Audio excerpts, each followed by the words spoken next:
Có một đất nước việc buôn người đã trở thành nền công nghiệp, người dân địa phương tiếp cận người giàu giả vờ môi giới nhà đất, họ bắt những đứa nhóc của người chuẩn bị mua nhà, sau đó giữ chúng để đòi tiền chuộc. Điều đáng sợ là khi đã lấy tiền chúng lại hại nạn nhân rồi phi tang xác, cuối cùng bán nội tạng của họ trên thị trường chợ đen, mục đích là để kiếm tiền tối đa trên mỗi con mồi. Nhưng lần này chúng không bao giờ tưởng tượng được, đứa nhóc chúng vừa bắt lại là con của sát thủ số 1 Hàn Quốc. Lợi dụng việc người mẹ cuống cuồng tìm con, đám xã hội kia gọi cho bà mẹ yêu cầu một mình mang tiền chuộc đến, mục đích để bắt và lấy luôn nội tạng của bà. Hôm sau Dong Su đau đớn đến Thái Lan nhận xác của vợ. Anh nhẹ nhàng vuốt má vợ thề nhất định trả thù, hơn nữa phải tìm lại con gái cũng đã bị chúng bắt. Dong Su bỏ 2 cọc tiền cho người chuyên cung cấp thông tin ở địa phương. Rất nhanh anh có được hồ sơ kẻ môi giới nhà đất đã lừa vợ mình. Tên khốn này cũng là một kẻ đến từ Hàn Quốc. Khi hắn vừa môi giới để làm thịt con mồi khác nữa, Dong Su đã chở hắn trong xe thít cổ tên này, sau đó đưa kẻ môi giới đến một vùng đất hoang dã. Tên đều cáng cuống cuồng cầu xin. Dong Su không nói nhiều liền cắt một ngón tay của hắn. Ngón tay bị cắt khiến tên này sợ ỉa ra quần, lập tức khai ra người trông trẻ đã bắt con gái anh, đồng thời nói rằng cô nhóc có khả năng đã chết. Dong Su thất thần khi nghe tin này, nó như một tia sét phá vỡ hy vọng cuối cùng của anh, nhưng là một người cha thì dù là thi thể cũng phải tìm về. Sau khi biết nơi ở của bà trông trẻ, Dong Su dí kéo vào động mạch tên môi giới để hắn không làm hại người khác nữa. Từ hôm đó anh không ngừng tìm kiếm bà trông trẻ kia. Vài ngày sau Dong Su cuối cùng cũng bắt được hai vợ chồng họ. Anh trói cả hai vào ghế. Nó sẽ đau hơn tất cả những gì mày có thể tưởng tượng, vì vậy hãy trả lời tao cho thật chính xác. Nói xong Dong Su lấy bức ảnh hỏi xác con gái của mình ở đâu. Bảo mẫu cứng đầu nhất định không nói. Không ngờ 1 giây sau ngón tay của chồng cô đã bị cắt rồi. Cô ta vội vàng khai ra đứa nhóc vẫn còn sống. Nghe tin con gái còn sống, đồng tử Dong Su giãn ra. Bảo mẫu nói đã bán nhóc cho xã hội đen lớn nhất trong khu vực. Đám xã hội này chúng có cả nhà thổ nuôi nhốt để bán nội tạng cho những người giàu có đang cần. Phải nói rằng thế lực của chúng cực kỳ hùng mạnh. Con gái Dong Su cũng bị chúng nhốt ở nơi này. Qua đàn em Dong Su biết được sản phẩm tuyệt vời như cô gái Hàn Quốc cực kỳ được săn đón. Dong Su biết mình không thể trì hoãn 1 giây phút nào. Anh lập tức đến gặp người môi giới địa phương. Dong Su giả làm người mua muốn mua một nhóc Hàn Quốc. Tiền không thành vấn đề nên kẻ môi giới lập tức đồng ý. Hôm sau môi giới cho Dong Su gặp người của xã hội đen, là người quen nên chúng dẫn họ đến thẳng nhà nuôi nhốt. Nhưng vào đến đây hai người bị sốc vô cùng, nhiều nhóc bị giam cầm như những con cừu sắp bị làm thịt. Không thấy con gái mình trong đó, Dong Su tức giận nói chỉ mua gái Hàn. Nhưng người bán nói nhóc Hàn Quốc duy nhất đã được đưa đi mổ. Nghe câu này Dong Su thật sự mất bình tĩnh. Anh vội vàng nói sẽ trả gấp 10 cho đứa trẻ kia. Tới đây Tú bà liền rời đi tìm cách thương lượng. Dong Su cùng môi giới ở lại.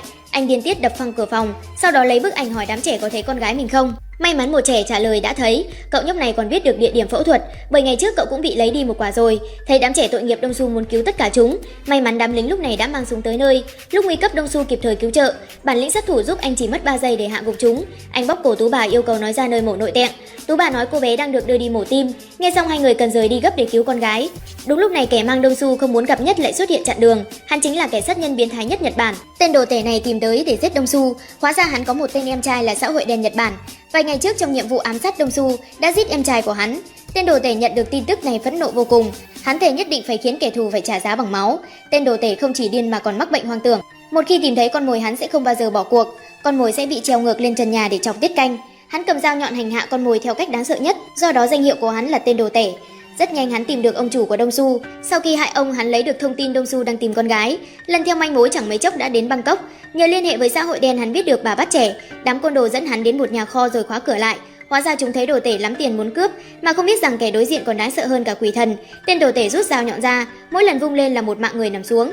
Thân thủ phi phàm kết hợp với thủ pháp vô cùng tàn độc, giống như hắn đang cầm trên tay lưỡi hái tử thần. Trong nháy mắt 10 mấy mạng người đã đổ gục xuống dưới đất. Tên đồ tể vẻ mặt đáng sợ bước ra, khiến kẻ canh cửa sợ ỉa ra quần. Hắn cầu xin tha thứ và hứa sẽ giúp tên đồ tể tìm được cô gái. Nhờ bọn xã hội đen, tên đồ tể nhanh chóng tìm được Dong Su. Từ đây bộ phim bắt đầu liên tục các cảnh nghẹt thở. Dong Su kêu bà mối ôm cậu nhóc đi trước, còn anh ở lại đối chiến tên sát thủ đồ tể cực mạnh. Hai người đều sử dụng những tuyệt chiêu sát thủ của mình, muốn dùng cách nhanh nhất để lấy mạng đối phương. Từng quyền từng dao đều đánh thẳng vào chỗ hiểm, tiếc là ngang cơ nên bất phân thắng bại. Tên đồ tể nhất mực muốn giết Dong Su, nhưng Dong Su thì chỉ cần gấp để đi cứu con gái mình. Ai ngờ hắn cứ nhất mực bám anh không tha, giết cổ anh không cho giây phút nào để thở. Dong Su phải vất vả lắm mới đẩy được hắn ra ngoài đóng cửa lại. Tên đồ tể cay đái vô cùng. Dong Su mặc kệ hắn, anh đạp tung cửa sổ bỏ trốn khỏi hiện trường, sau đó tuần theo cột sắt hành lang mà trượt xuống đất rời đi. Tên đồ tể ở lại tức giận chút cơn thịnh nộ lên đám xã hội, mãi tới khi hắn đạp tung được cánh cửa ra thì đã thấy Dong Su đi mất. Bên dưới cảnh sát tóm được bà mối đang ôm trẻ, nhờ vậy mà giải cứu được hết đám trẻ bên trong nhà thổ. Ông trùm biết tin tức giận vô cùng, ra lệnh đàn em bằng mọi giá giết Dong Su. Tối đó Dong Su đã mua một khẩu súng lục, người chỉ điểm báo cho anh biết được vị trí lò mổ ở Trang Giao. Đồng thời từ miệng anh đã biết được số điện thoại của tên đồ tể, do vậy cả hai đã gọi cho nhau tiếp tục khiêu chiến. Tên đồ tể điên tiết lập tức đến cửa hàng vũ khí, mua một loại súng máy hạng nặng trang bị tận răng, nhưng thay vì trả tiền hắn lại vả cho chủ cửa hàng một cái.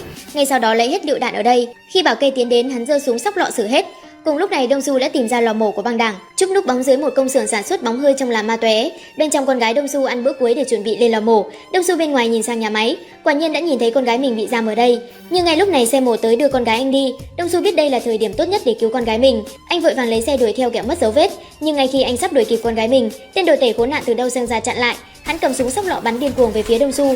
Đông Su lừa mình lái xe lùi kịp thời bỏ chạy, nhưng vừa mới chạy được vài mét đã bị cảnh sát chặn đường.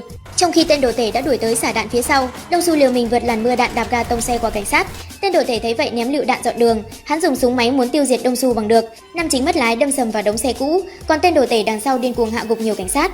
Thấy đặc nhiệm quá đông, hắn chỉ đành núp vào sau xe. Nhân cơ hội này, Đông Su vội đi vào nhà để cứu con gái, trong khi cô gái bé bên trong đã bị chúng đưa lên bàn mổ.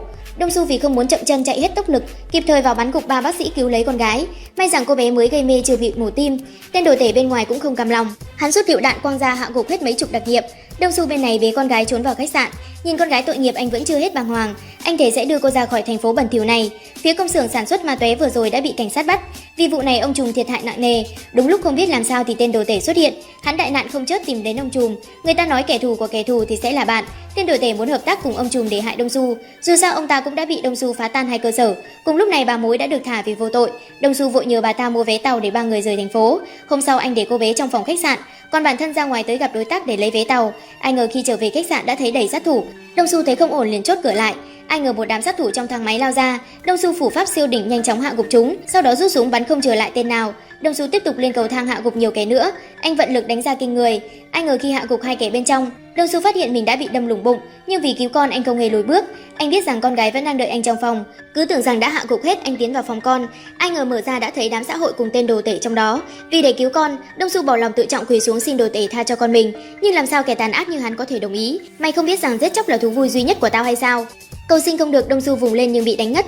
Bất ngờ tên đồ tể rút súng bắn chết hết đám xã hội đen. Hắn muốn tận hưởng niềm vui một mình giết kẻ thù. Đồ tể kêu 2 đàn em mang Đông Su ra xe chở đi, nhưng bất ngờ một xe khác đâm vào ngang sườn. Hóa ra bà mối vì tình nghĩa đã đến giải cứu. Đông Su thoát ra vừa hay trông thấy đồ tể chở con mình đi qua. Anh bất chấp vết thương đuổi theo hắn ta bằng được. Đông Su chạy như điên băng qua con phố nhỏ, rất nhanh chặn được đầu xe. Đông Su nổ súng điên cuồng. Tên đồ tể không sợ hãi đạp ga lao thẳng. Đông Su co người nhảy thẳng vào trong xe hắn ta, sau đó lao lên kẹp chặt cổ hắn. Đồ tể với được súng xả đạn loạn xạ, khiến chiếc xe mất lái đâm sầm vào quầy hàng ven đường. Lúc này Đông Su mới biết con gái mình ở trong vali. Mày cứu con, anh không để ý bị đồ tể đâm dao vào ngực. Đông Su biết mình không thể thoát khỏi cái chốc. Anh cố gắng lấy quả lựu đạn ra, sau đó kéo chốt ra ném xuống đất. Vụ nổ xảy ra, Đông Su bên trong ôm lấy chiếc vali cố gắng bảo vệ. Khi khói bụi tan đi, Đông Su dùng chút ý thức còn lại mở vali cứu con gái mình. Anh giao cô bé cho bà mối giúp đỡ. Chó điên tỉnh lại tiếp tục đâm anh một nhát, nhưng Đông Su không quan tâm vì anh đã cứu được con gái của mình. Nhìn theo hướng con gái mình rời đi, anh ước mình có thể dành phần còn lại cuộc đời mình với con gái. Nhưng quá trễ rồi, tên đồ tể bên cạnh vẫn huênh hoang lên mặt, nhưng nhìn xuống đã thấy Đông Su thả quả lựu đạn ra. Sau cú nổ long trời, cả hai cùng đứt. Bà mối kịp thời ôm con gái Đông Su rời khỏi hiện trường. Theo lời dặn của Đông Su, họ đến một ngăn tủ, bên trong là một ba lô tiền đủ cho 2 người sống đến hết đời, đồng thời có đủ giấy tờ cho 2 người chuyển đến Panama sinh sống. Phim tới đây là kết thúc rồi, nếu thấy hay thì đăng ký kênh ủng hộ mình nhé. Bye bye.